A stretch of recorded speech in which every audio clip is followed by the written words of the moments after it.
Well, good morning to you. It is. Every day is a new year. Every day it's a new you. Thank you for joining Win with Willie. And by the way, since it's a new year, it's a new you. 2022 is a year of no excuses, and we must inspire until we expire. Another broadcast of Win with Willie. Aren't we having a great time in 2022?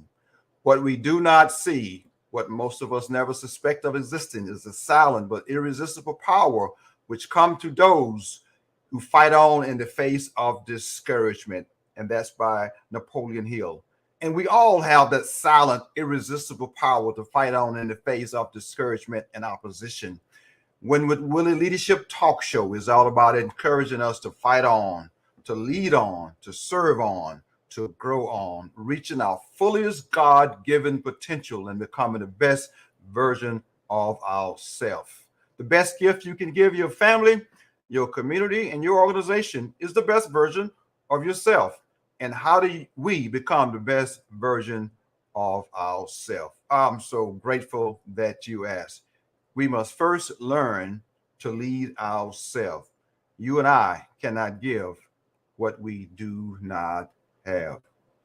Ladies and gentlemen, I'm going to ask you to fasten your seatbelt because today I have the honor and the distinct privilege of having on my show Chaplain Colonel Khallib Shabazz. I'm here to tell you, ladies and gentlemen, you see how excited he's getting already because I am excited as well. So let me go, woo, absolutely.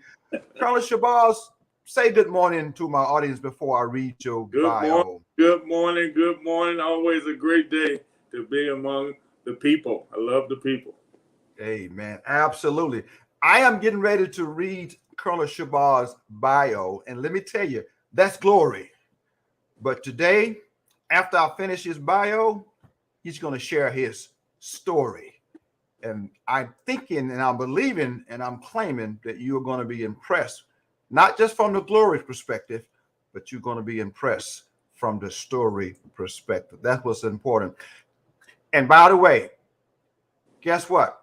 You know I'm from Texas, but guess what? He's got some Texas connections as well. He earned his Bachelor's of Science degree from Jarvis Christian College in Hawkins, Texas. He is from Alexandria, Louisiana, right around from East Texas. We can call that part of Louisiana really East Texas, if you want to say so. But that's absolutely. But guess what? 4 master's degrees from Claremont University Interfaith Action, Hartford Seminary, Comparative Religion, Duquesne University, Diversity, Philosophy and Ethics, Trident University International, Higher Education, 2 doctoral degrees, PhD in Higher Education Administration from Trident University International, Doctorate of Ministry from North Texas Theological Seminary in Tyler, Texas. 2022, he completed Army War College and a fellowship at the University of Texas in Austin. You know, as I said, Texas quite a bit. I think he really want to claim Texas as at home, but that's okay. Lastly, he studied Arabic at the University of Jordan in Amman, Jordan. He's an adjunct professor at Claremont Lincoln University, United Theological Seminary, and a lecturer at the University of Washington. Chaplain Shabazz is the author of 4 books. And I tell you what, I got 3 books here, but I didn't get the 4th book, so forgive me on the 4th book. But he's the author of 4 books. Currently, Chaplain Colonel Shabazz is the command chaplain for the United States Army Central Headquarters at Shaw Air Force Base in Sumter, South Carolina. U.S. Army CENT is known as Patton Zone. I heard him say that quite a bit, Patton Zone. On behalf of the Secretary of the Army through the Chief of Staff of the Army, U.S. Army CENT exercise administrative control of all U.S. Army for Central Asia. Chaplain Colonel Shabazz is the highest ranking Muslim chaplain in the history of the United States military. Chaplain, welcome to Leadership Talk Show. Welcome to Win with Willie. It is an honor, sir, to have you. And you're going to get to talk about, I just shared your glory, but sir, I'm looking at somebody that has an amazing story. And so thank you for being on Win with Willie. Thank you very much. I tell you, I always get emotional when my bio is read because this journey started for me at 10 years old, being molested by a family friend. Because of that molestation, I went inside myself, and I was in special education in the 8th grade, failed the 9th grade, and failed the 12th grade. And because I have a big body, I'm 6'5", 265 pounds, I was allowed to go to college and play a little ball. But even though I was good in sports, I was drinking myself to sleep at night because I didn't know how to deal with the molestation. I was fighting every weekend. Anytime somebody looked at me where I thought it was a jaundiced eye, I would go in and try to take out my frustration and fight them and beat them. So everybody would just think that I was a man. I didn't know at that time whether I was a man or a woman because of the molestation. And I got to tell you, I went to jail a couple of times because of that. One night, because I was going around bullying everybody, people on the campus got a little tired of me bullying everybody. So I went to, at Jarvis, we used to have a Friday social.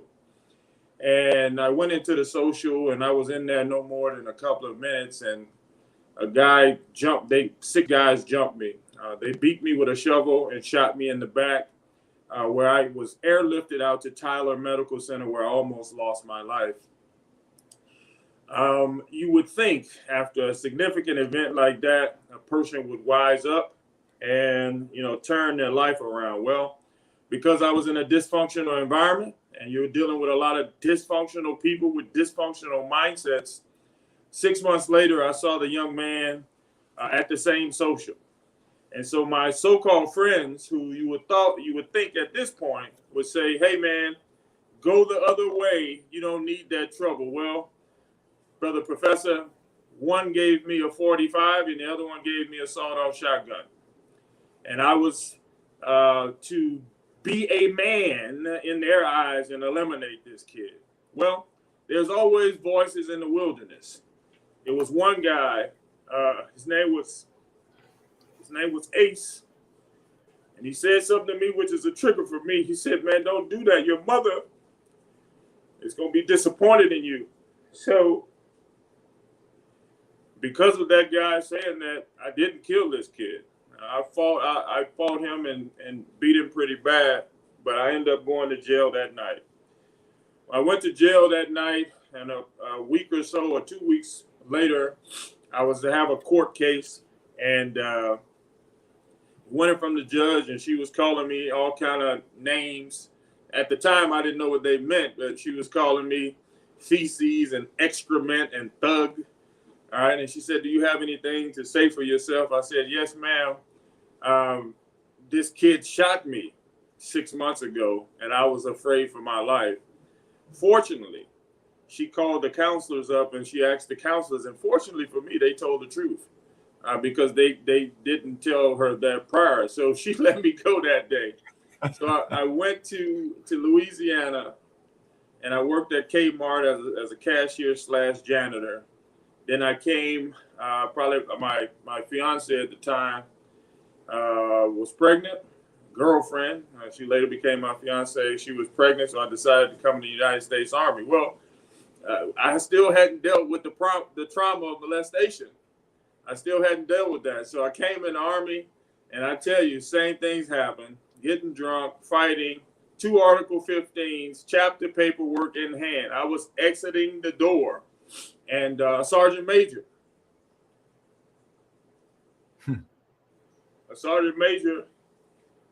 said, kid, I'm going to make you a soldier. I'm going to make you a man. He said to me, brother Willie, he said 4 words that I had never heard in my life. I'm 28 years old. He said, I believe in you. I believe in you. And this man treated me like a human being in my mind for the first time outside of an athletic sport. And he brought me in, And from that time, I've been living my life trying to become a man and become an inspiration to all the people in my life. That's my story. I know it sounds like a movie, but it's true. I don't know how I got here. So when I hear people reading my bio, man, I tell you, it brings me to tears. I don't know how I got here, honestly. Well, the key word that changed your life, key 4 words that change your life, and my audience is listening, and my audience may be parents with young men or young boys. My audience may be educators. My audience may be pastors. And my audience make sure that you grab what Khallib Shabazz said, Chaplain Shabazz said. You notice what he just shared with you. And then now I mentioned doctor, I mentioned colonel, and I mentioned chaplain. There's a big gap between what he just shared to even those titles. But the major component of what he just said to get him to where he is right now is someone said, I believe in you. That's right. That's right. That was the glue that starts shifting the thinking. Now, there was a lot of steps for him to get where he is right now, but absolutely. But he needed that catalyst. That was the fire. That was the igniter. Someone said, I believe in you. So I'm challenging all of us to say, to help others out there, that you believe in them. In spite of what they see, the behavior is a reflection that they need some help. So don't look at the behavior, look at the potential. Yes, absolutely. And that Sergeant Major, what I'm hearing, Colonel, that he saw the potential. Absolutely. Absolutely. So I'm so honored to have you on the show today. I tell you what, thank you for sharing that piece of your story, the later foundation, to what we're going today, what we're headed to today. Now think about that time in the Army. I just want to pick up, because now you are enlisted in the United States Army and you are struggling. You got discharge papers, you got Article 15, you have all those core issues that's going on in your life. And that Sergeant Major, I believe in you. Now pick up from what I believe in you, because you still enlisted in the United States Army. But right now, if I'm not mistaken, I did call you Colonel and I did call you Chaplain. That's right. And matter of fact, I did call you Doctor and I called you Professor. That's and right. That's a long way from that time of I believe in you to where we are right now. So move the needle for us. Bring us up to, not necessarily all the way up to date, but kind of, because I'm sure the folks asking, like, wait a minute, how did he get here? We know that part, but now I need to hear, as we say, the rest of the story. right. So what happens is, he not only said he believed in me, he now had to put together some steps to help me believe in myself. So the first 2 components was, he had to put me into, we have military boards. Right, and so there's Soldier of the Month board. He sent me to Soldier of the Month board 10 times in 10 months in a row. I failed all of them, brother. But what was happening in those boards, I started to believe in myself. I started to do better at each board. And every time I would come back from the board, he would encourage me. Every time I would come back from another loss, he would say, man, but you're growing. So in that time, now I'm becoming something I can be proud of. I can go home to my wife and 2 kids. I was married now, that with my head up, knowing that I'm going in a positive direction as juxtaposed to the negative direction that I was going in my life. And so as life would have it, so at this time, the movie Malcolm X comes out, right? And so I go see the movie Malcolm X, and forget all the rhetoric, that didn't attract me. What attracted me was when he was in prison, and they said he had an 8th grade education, right? And that he read and learned the whole dictionary. So my trouble started basically in 8th grade when I was in special ed. That was a bridge for me to say, oh my God, this guy was not educated. I feel uneducated, dumb, and impotent. I said, if he can do it, I can do it. Whatever he is, I am going to become, and I'm going to pattern my life after him. I'm going to become Malcolm X, right? That's the thinking. No lie. I said, I'm going to become Malcolm X. And so I started studying, I started reading, and all of that stuff. And I purported myself as Malcolm X. Now at this time, I decide after 2 years, after seeing that movie, I'm going to convert. So I'm in the field, field artillery, and I'm sitting down on my track and I'm crying because they won't let me go to Muslim services. And so I see off in the distance, man, I see this chaplain. And I said, oh my God, if there is a God at this point, please don't let the chaplain come over and talk to me. I can't take it, right?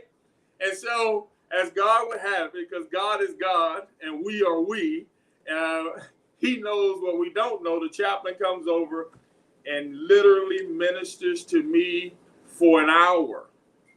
No scriptures, just man talk. And he said, oh my God, I guess this was a compliment. He said, you're very intelligent. Why don't you become a chaplain for the Muslim faith to help soldiers like yourself? And brother, I haven't received revelation, but the lights from heaven came off. And it was at that moment, at 29 years old, specialist in the United States Army, I knew my mission from God. And I got that mission, and that's why I'm here today. I have been inspiring people since that time, no matter what their faith, no matter what their color, ethnicity, sexuality. If they come to me, I'm going to ensure that they're stronger when they leave, because that's what that Christian chaplain did for me. And I promised him when I got commissioned that I was going to take care of everybody that I could. And that's how I got to be a chaplain. Oh my goodness. That's what an amazing story. God spoke to you. And as you stated, God knows God is God and we are we. That's right. That's right. And God, we don't know what we're doing. We don't know what we're doing. And God spoke to you. And what you said was so profound. No scripture. He just spoke to you man to man, mano to mano, and shared with you. And it blessed your heart because he was speaking to you like an equal. Yes. As an equal, and that's not right. Speaking down to you and not That's speaking right. through you, speaking to you. Absolutely. And you were receiving the word of God. You felt right. delight. That's and right. and matter of fact, as I watch and read some of the things you're writing and watch your videos, that's what you're doing. You are meeting people where they are. You're not sharing scripture. You're not talking about conversion. You're not talking. You just meeting people and serving people where they are. And I do know you have a substantial following on a video platform out there called TikTok. Yes. Because you're meeting your soldiers, you're serving them where they are. Absolutely. I mean, he modeled that for me. This guy was a Christian chaplain.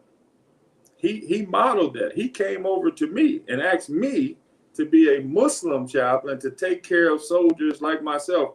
How hypocritical would it be for me to now take what was done for me and not do that for other human beings in the world? This guy was a model of what the Army chaplaincy or the United States Army, United States military chaplaincy is all about. It is making sure that we take care of people, meet them where they are. We are not God. I can't convert anybody, nor do I want to. But my job is when you come to me, I'm going to make you stronger like that chaplain did for me. Amen. Amen. That is so wonderful. I'm hoping that our audience is grabbing what the chaplain has said. We are not God. We are to just be a light of the world. That's right. Just be a light and just meet people where they are, not to judge, just chit chat, just talk and ask questions. And how can I serve you? How can I serve you? What are you going through? How can I help you with that? Whatever you need to do. Absolutely.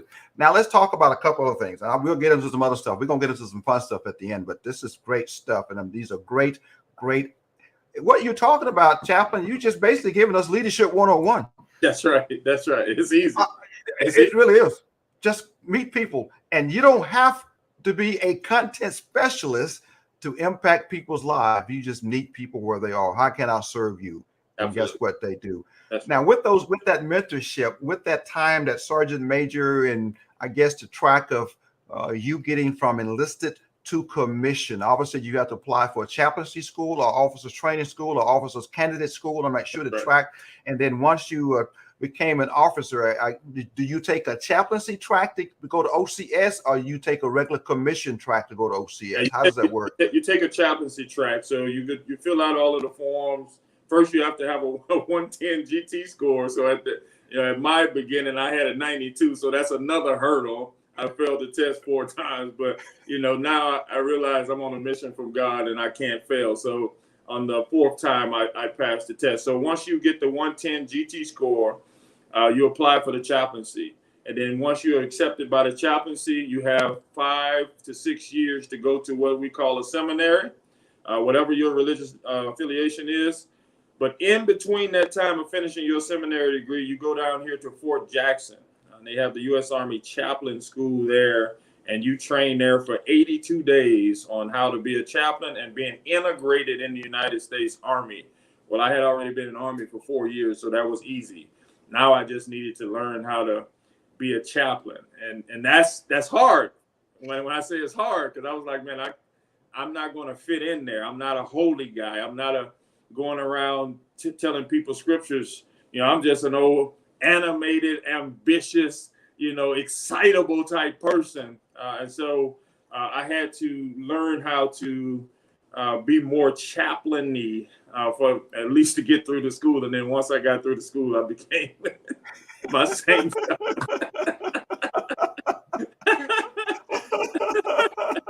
What we call it, the reason I was faking the funk. The true joy starts coming out of you, and that's what's connecting with people. The true joy, just like you connecting with folks on this call, on this this broadcast right now. The true joy is coming out of you. While you was going through that, did you have any mentors, the importance of mentorship? Talk about some of your mentors in the process of going through chaplaincy school, or even when you got commissioned. Now, I'm assuming you got commissioned as a first lieutenant or second lieutenant. I got commissioned as a second lieutenant, and then 18 months you make first lieutenant, and then once you go to active duty, you make captain. I get in a lot of trouble for this, but I'm a truth teller.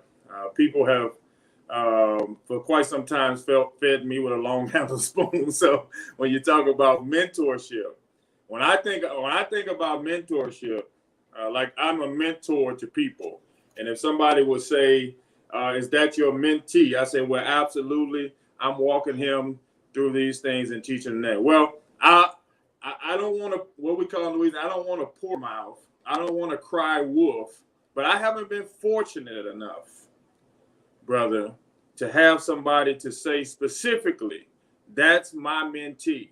That's a person that I'm constantly keeping in contact with and mentoring that person. And I'm not trying to disparage anybody, but this has been a tough walk. And these where I am, I'm not saying I hadn't had a couple of people to dip in and out of my life, but a constant mentor I have not had. My goodness, I want to share something with you right now, because I got Nicholas' scene. I'm assuming it's scene. I want to share where it's going to pop up on the screen, but this is what we're talking about right now. Woo! Amen. This is what we're talking about right now, brother. I wish I had met a chaplain like you while I was in. Nicholas, thank you for sharing that. You just blessed our hearts, sir. Man, see that stuff like that, man, it breaks my heart. Because Nicholas, thank you for that. Our job is to bring joy to people, to fight for people, and to be that go-between between the commander and the soldier, so to ensure that the soldier is being taken care of. And honestly, I'm not trying to bring credit to myself, but I take pride in that, because I was that soldier that nobody was fighting for, and that sergeant major decided that he was going to take me on as a project. So I actively do that all the time. Thank you, Nicholas. I appreciate it. Absolutely. Listen, this is what J. Lawrence Clark says. You are definitely more than a chaplain. And so, sir, you speak at the volumes out there right now. Your message is resonating with people right now that are making comments, watching this show online. And as I see these comments pop up, I want to share them with you on the screen because I know I see you getting emotional already. Yeah. Absolutely. And it touches your heart because Sure. the impact that you have, and now you have an impact on those soldiers that are fairly young on active duty, and so no matter what their status is. But sir, these are not soldiers. These are men that are adults that are watching this show, and right Yeah. now you are touching their lives. Absolutely. Your message is touching their lives right now. My mother and my father, and that's why I put ASNF, for son never forgets. My mother and my father had hopes that I would be something in life, and I let them down for 30 years. And so when I have an opportunity to meet people like that, man, for them to say anything good of me, I mean, it's great for me because I know I'm honoring my mother and father. My father is still living. He's down in Louisiana, so he gets to see it. But my mother, God rest her soul, she has passed. And anytime somebody says anything good of me, I always attribute it to my mother and father. Amen. Absolutely. I mean, Alexandria, Louisiana, right around the corner. That's right. Absolutely. Take Highway 49 out of Shreveport, and won't be long. You'll be hanging out at the big pine tree. Right, get some good food down there, brother. Yes, sir. Yes, sir. I know exactly where you are. I've been through there many, many times. I don't even have to ask you this question, but I'm going to ask it anyway. I want you to share it with my audience. What makes you smile when you get up in the morning? Oh man, being alive.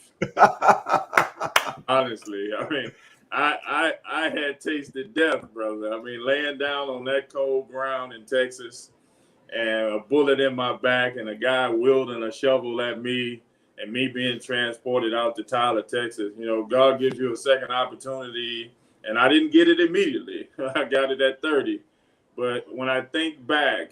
That happened at 21. When I think back to almost being eliminated from this earth, what an opportunity I have every day to go out and affect people's lives.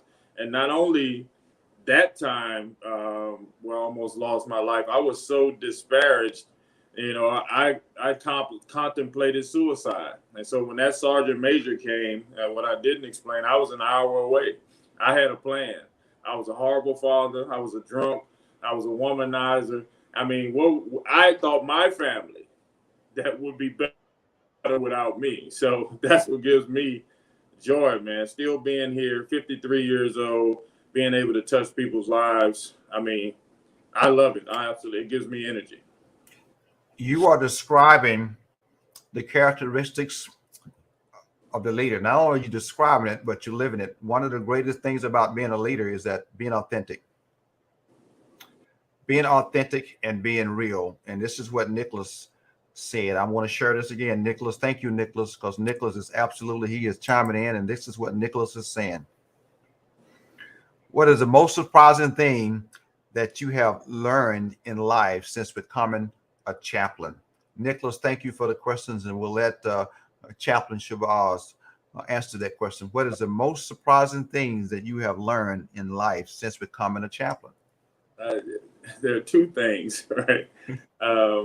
One, that all chaplains are not here to take care of soldiers. The second one is being a chaplain, the box that you're put in, all right? Everybody's not happy with me being on social media. Everybody's not happy with my personality being animated.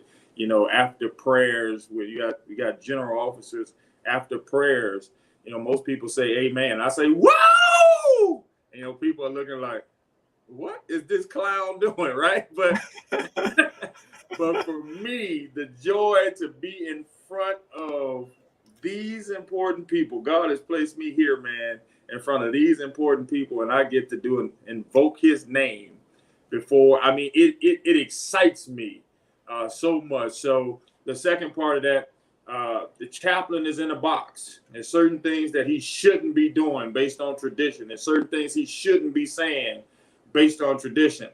Well, I believe you have to be the change you want to see. I want people to be excited about being a chaplain. I want people to be excited about administering as a conduit of being a representative of God. If you believe that you're called to this, everybody else gets excited about their profession, yet the chaplain has to keep himself contained, his or herself contained. Why?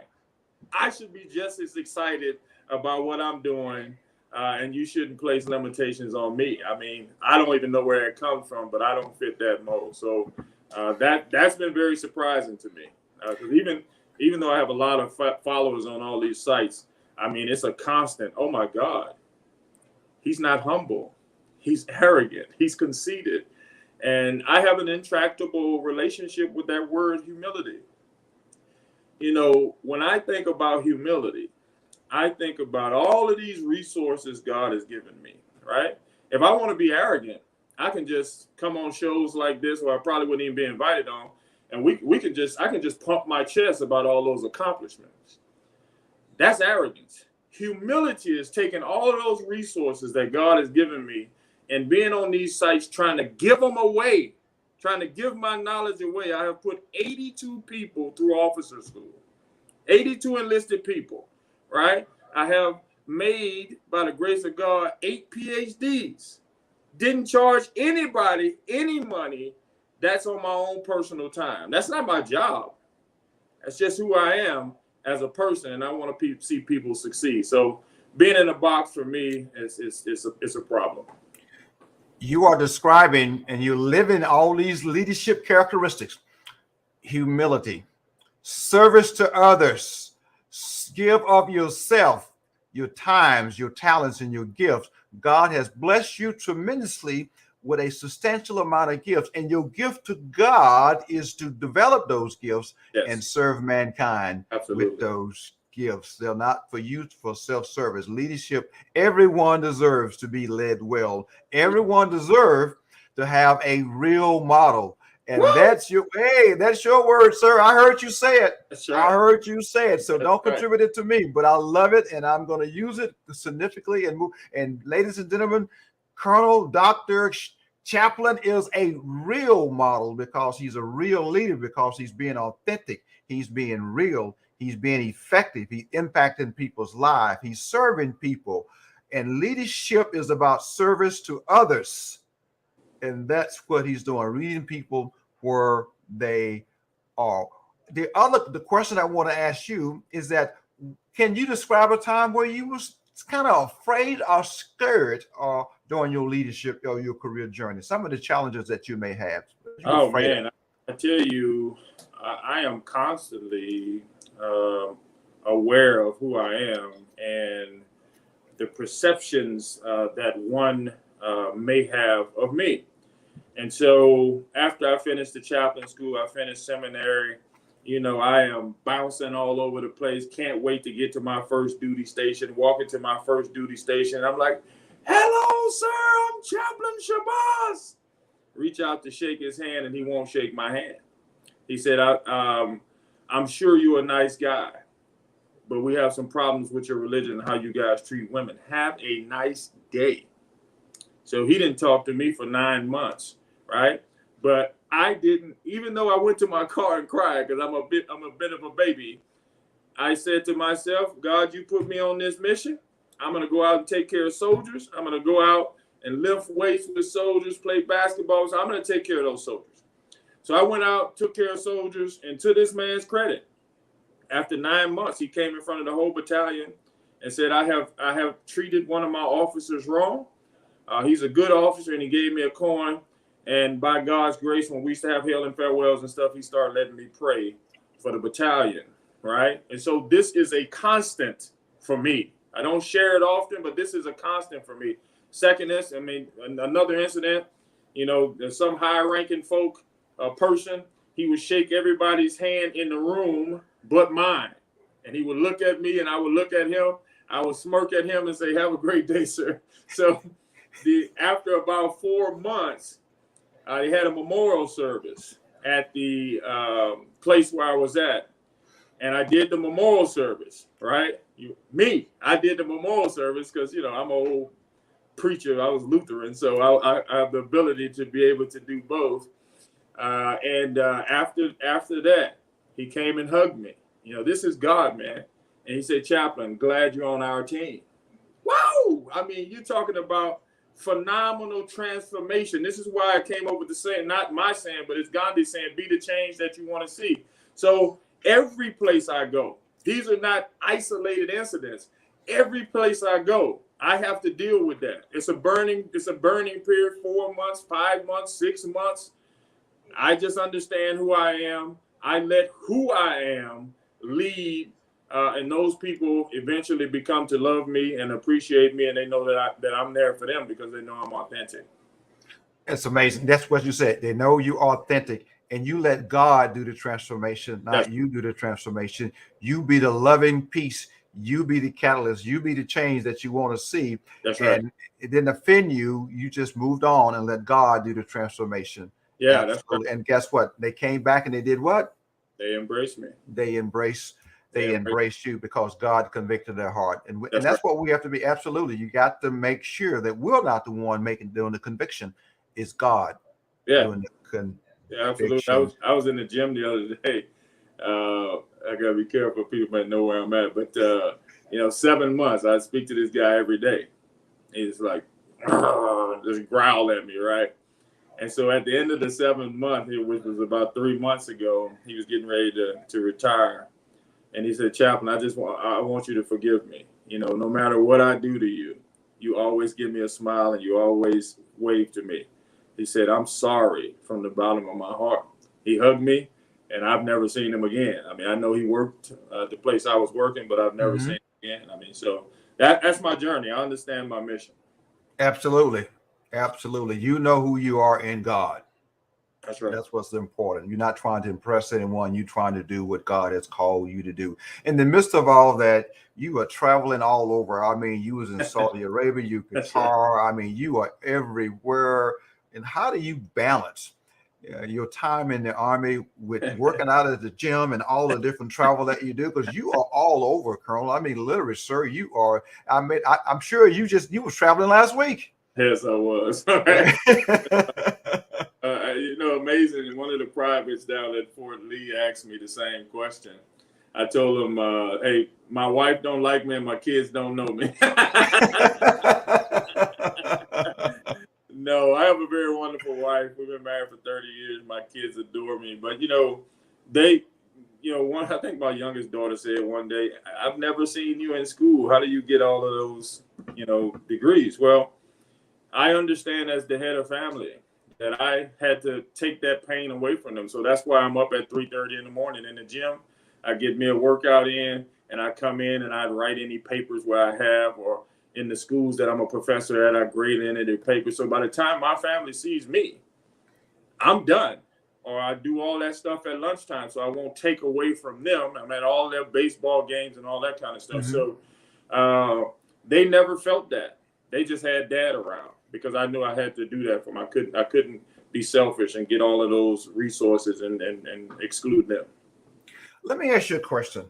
And this question, I see another question from Nicholas as well. I might be able to get to Nicholas' questions here very shortly, but I wanted to follow it.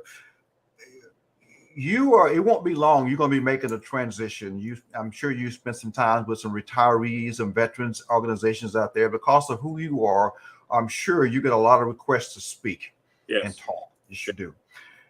How do you help out soldiers that's getting ready to transition to retire, whether they 4 years or whether 24 years, they still making a transition? And you're going to be in that situation in about 7 to 10 years after you pin on your second star. And then you're What? Absolutely. I'm sure you're going to come on it now. Do they sell stars at Dollar General? No, they do, but not the kind that you're going to be wearing. The kind that you want to be wearing is going to come with a pay increase, a significant pay increase. But absolutely, and I know you will be humble enough to come back on the show once you pin on that BG and then that MG. Well, that would be a miracle, I tell you. Absolutely. Well, God is in the miracle what? And you know that. That's right. Work in business. So how do you help the mindset of these men and women that's making this transition to adapt to adjustments from being a soldier, sailor, airman, Coast Guardsmen, and now Space Force from all those years, because this is the military has a different mindset, not a different mindset, but acronyms and the conditioning and the culture. And now we're making this transition to the civilian world. Give us something that you would share, even though you're still in the same culture as a military person right now, because I spent almost 26 years, and this year would be 20-year anniversary for me being retired from the Air Force. So what would you share to those men and women getting ready to make that transition? Well, the first thing I always leave, well, you're not a product of your environment, you're a product of your thinking. All right. And so most of the time when we're in the military, we're just thinking about what we have to do in our daily grind. But when you're 2 to 3 years out, you need to start thinking about what you want to do. You're still a soldier, you're still an airman, you're still whatever you are. But at the end of the day, your time is up. And so you need to start transition. And so the pushback that I get, well, Chaplain, I'm 30, I'm 40. I said, listen, most people die at 25, but they're not buried until they're 75, right? And so the problem with human beings is we buy into this false narrative of reality. The only reality is God. God can make anything happen. Morgan Freeman didn't become a superstar until he was 51, right? And so when you think about your life, your goals shouldn't be put on hold because now you have a wife and 3 kids, a husband and 4 kids, and you're retired military at 40. Hey, let's go get it. And so once I help them shift that mindset, then we can get into what they need to do. And so that's where you have the PhDs and the officers. Some of those kids who become officers, honestly, brother, that's after 31 years old, right? Because I tell them my story. I didn't get commissioned until I was 31. So I've been so blessed to have this type of story, because everybody who sees me think, oh, well, you got commissioned at 25. No, I got commissioned at 31 years old. So you can help those people use, even the enlisted people, use the officer rank as a transition to get out of the military. Mm-hmm. Absolutely. You have said a lot. Now I'm going to make a transition for you. And this transition is going to take you back to Alexandria, Louisiana. This transition is going to take you home. Okay. Because Mama always did this. Either mother or grandma did this. What was your favorite dessert when you was growing up? Come on now. My son, I was a fat kid, so all of them were my favorite dessert. Oh, come on now. I really love, honestly, I really love lemon meringue pie, right? And that was my second favorite, but my favorite was sweet potato pie. Absolutely. You had to say that. You had to say that. If you didn't say that, I was gonna boot you off the floor. Yeah, sweet potato pie, man. It's phenomenal. And so that for me, anywhere I can find that, I gotta get some. All right. And so what about what about pecan pie? Was that part of it? That's more of my wife's pecan pie. Okay. Yeah, I wasn't fancy with pecan pie. Okay. But that sweet potato pie, that was it. That is a staple Southern tradition. That's right. Absolutely. You got to have that sweet potato pie. And part of your bio, I'm gonna ask this question right quick. And part of your bio, I'll let you elaborate on this, and we're gonna prepare to close. Is that you made in part of your bio, you said I owe Jarvis Christian College an apology. Yes, absolutely. I went to Jarvis Christian College. Obviously, I was dysfunctional. Jarvis Christian College, because I was a ball player. I'm pretty sure I didn't take the ACT or the SAT, but I was a phenomenal ball player. I got hurt. I was routed to Georgetown and University of Texas San Antonio. So I was a D1 player, but I ended up getting hurt. So I was routed to Jarvis Christian College. They let me in. And I got to tell you, I didn't do them a service because I got expelled from the school, and I didn't do well. I didn't do well there. So when I went back to Jarvis, I apologized not only to them but to the professors who carried me. Those professors there were African-American professors, and I was a good ball player, and they saw potential in me, and they wanted me to be, continue to play ball. So while I didn't call them out by name, some of them compromised their integrity for me to continue to play ball because they believed that I needed to be on that floor. And so I went back and I apologized to them, because no man or woman should have to honestly compromise who they are to get kids through school. But we didn't know the value of that school for African Americans I probably couldn't even got into another college. I mean, I failed the 12th grade. So I went to summer school and probably got my GPA up to a 2.0.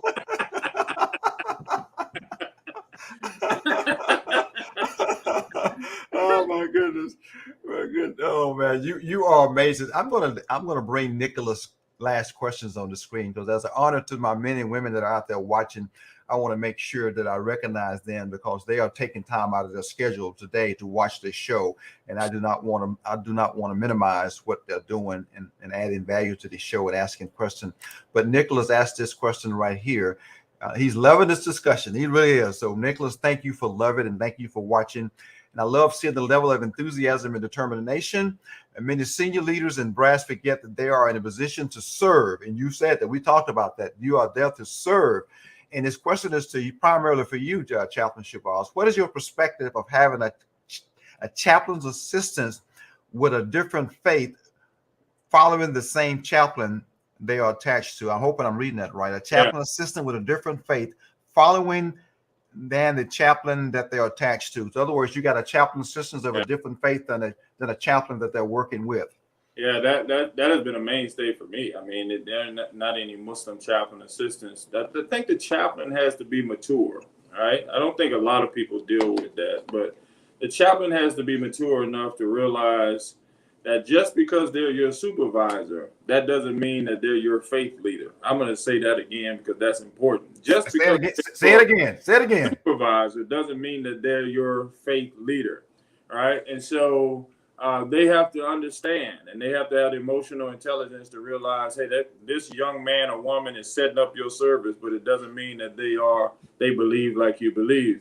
One of the most incredible things that a young lady, she was my chaplain assistant. She was absolutely Catholic, and I used to let her off on certain days to do mass. And she said, I gotta tell you, this has been bothering me. She said, it's been bothering me. I've been with you for about 8 months. You never talk about religion, and you made time for me to make sure that my religion was taken care of. I said, young lady, I don't have to believe what you believe to believe in you. I'm going to say that again for the people who are not listening. I don't have to believe what you believe for me to believe in you. If God gives us the free choice to choose whatever we want, who am I to enforce my beliefs on you because you're working for me? That's idiotic. I don't subscribe to that. And so I think in this profession, in all professions actually, we have to be mature about who we are as leaders. Leadership is not about income. Leadership is about outcome. Leadership is about outcome. And so I take that approach everywhere I go. And I've never had a Muslim chaplain assistant. But I can tell you, my assistants adore me because I treat them like they're colonels, right? I do. I just treat them well because that's somebody's son or daughter. And you know what I'm saying? That's somebody's son or daughter. And I'm probably a little unprofessional, but I call them all by their first names as a connection point. Yes. And they like that. They like that. So absolutely. And that could be your daughter. That could be your son. Absolutely. Yeah, that's really well, Colonel, Doctor, Chaplain, Professor, all those titles.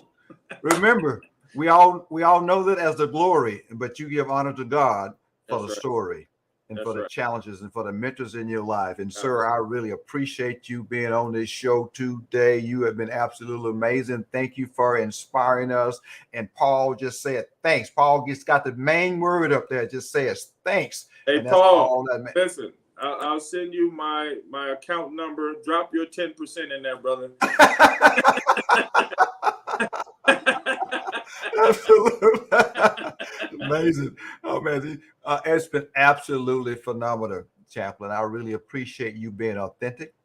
I appreciate you sharing your heart. I appreciate you being real. I appreciate you being sincere. I appreciate you being an effective servant leader. Thank you. And that's just what we're all about. I appreciate you are concerned more about the outcome versus the income. That's right. I appreciate you adding value to people and meeting people where there are.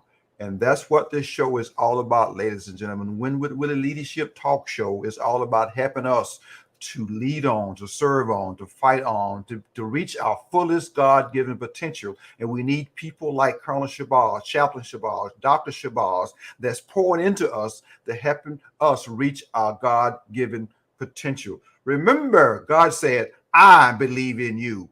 And Chaplain Shabazz had a man that said that changed the catalyst and trajectory of his life when he said, I believe in you, and then eventually developed the mindset, I believe in me also. So, ladies and gentlemen, thank you for being part of this show today. It's been absolutely amazing. For those who are listening online, please share this on Facebook, on LinkedIn, on YouTube.